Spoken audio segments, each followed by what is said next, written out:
Academics subject है, chemistry में आपने ये ओलंपियाड, ये क्या क्या कहेंगे कि इनको पता चले क्या? ओलंपियाड अगर आसानी से समझना है तो आप इस ओलंपिक समझ लें। अच्छा। जिस तरह ओलंपिक एथलीट्स के लिए होती है, बेस्ट एथलीट्स आके compete कर medal, same is the case ये ओलंपिक, बट ये ओलंपियाड स्टूडेंट के लिए होती है।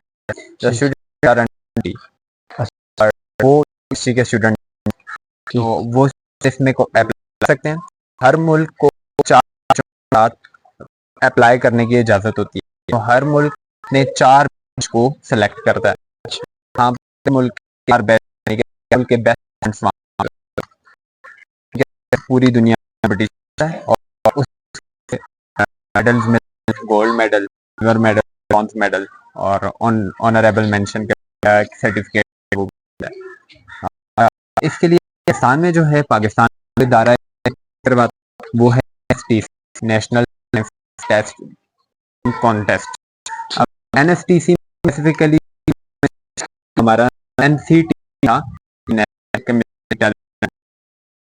इसके लिए टेस्ट कंडक्ट करता है, और वो टेस्ट कंडक्ट करने की स्क्रीनिंग करते हैं, और स्क्रीनिंग करते करते 1 साल करीबन ये होता है।